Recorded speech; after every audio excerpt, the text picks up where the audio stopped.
After refusal of Supreme Court to free Nnamdi Kanu, Abaribe calls for calm and mourns Ezife. Welcome to the news and thank you for tuning in to listen. Please subscribe to our channel to get notified when we post hot juicy news update. Please click on the notification bell.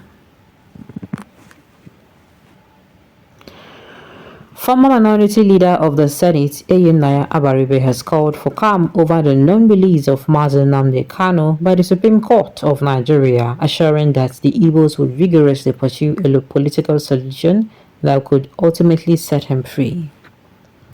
He also expressed shock over the sudden death of ex-governor of Anambra State, Dr. Chukwuemeka Ezife Okadike Igboukwu, describing it as the great fall of an Iroko tree in Igbo land and Nigeria. The senator who represents Abia South and the Senate, in a statement issued in Abuja on Friday by his media advisor Uchenna Awom, called for calm and implored the Igbos not to despair over the unfortunate outcome at the Supreme Court. I am of the firm belief that this current federal government will do something very fast to release Nnamdi Kanu, if for no other reason but the national cohesion and unity of the country. As leaders, we shall continue to press for a solution that will be the best in the circumstance, Abaribe assured. He lamented that Okadike's death has once more robbed the Indibo nay of Nigeria of a consummate advocate of people's rights and equality for all. Dr. Ezife, he said, spent his life, particularly he stated it on it, preaching for equity, justice, fairness, and good governance in Nigeria. Especially, he was the most vocal on the Igbo question and their place in the Nigerian project. Okwadike never hid his feelings and as such voiced out his opinion on vexed national issues that affect his beloved Igbos. He spoke truth to power no matter whose ox was God. He was a man of panache and candor who carved a national image for himself, being a cultural icon, a brave warrior who loved our people so dearly. Okadike will be sorely missed. His resolute and fearless stand on national discourse would be too hard to replace. Ironically, he died on the eve of a day abroad and Nnamdi Kanu was denied release by the Supreme Court. It would have been a fitting gift to him, Abaribe has said. Yes, so you cannot describe You cannot describe this man like that. You cannot describe Dr. Chukwuemeka Ezife. He did a lot.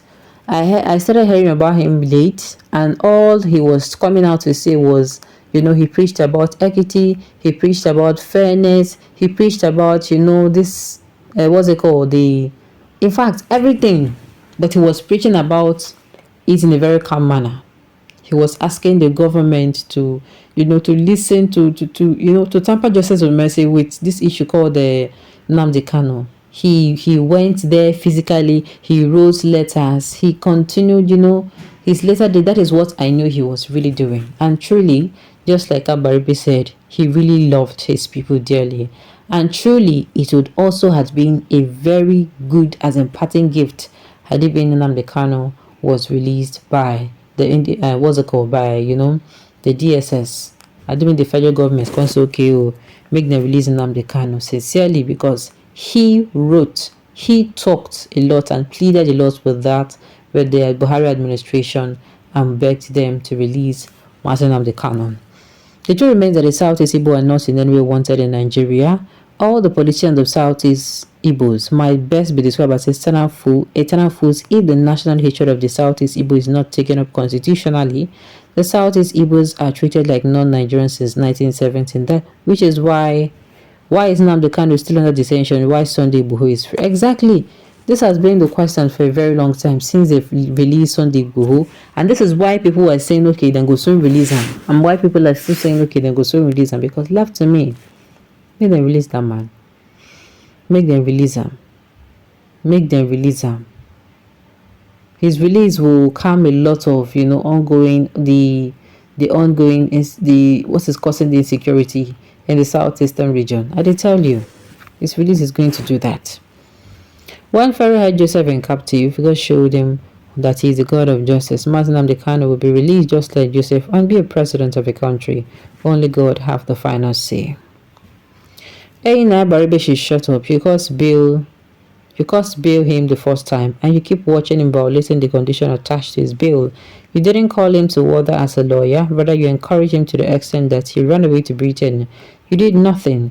Do you think the federal government will be so stupid to release him? He should remain in that detention. I don't care whatever people reply me because I know you do not like the truth. I don't understand.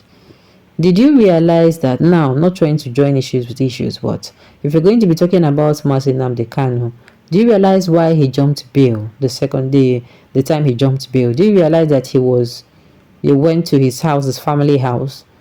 When I mean they went there, they ransacked and turned his family house upside down. And that particular attack on his family house caused his parents to die. Are you aware? Or you're not aware? Okay. They ransacked, turned his family house upside down.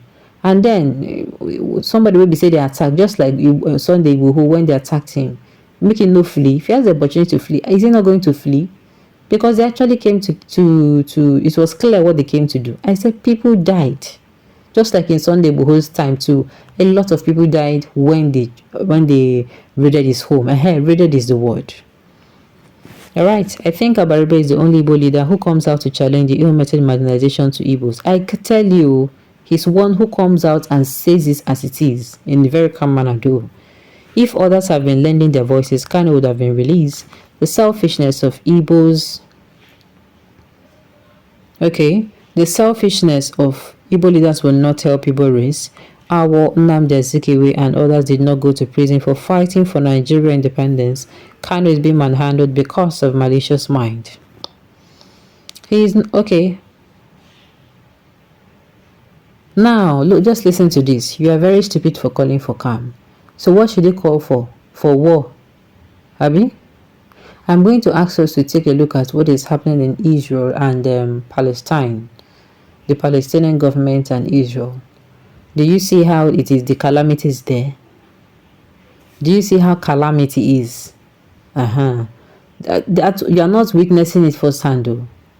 People who are in that particular kind of environs, maybe say I don't witness it, they are witnessing it as it happen. Okay. He is not stupid. That is the only option the Igbo have. Everything is not giddy. Everything is not a gra.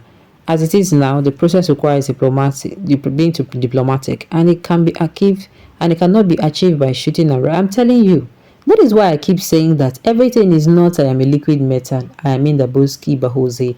I am a war. No. I am a fight. No. There are times where you are going to do things contrary to the way you have been doing things for a very long time. Make people wait even sure that this person do something. This person will be showing they do something now. We not saying that this man they always come outside with a lot of grab, but this time they come. Do something different and do something different. So far say the at the end of the day, that's the way you want to go get them. That is the most important thing. The destination is still the destination. They're only trying you to change your method. Alright, on this note, we've come to the end of the news. We say thank you for tuning in to listen. Until I come your way next time, enjoy the rest of your day.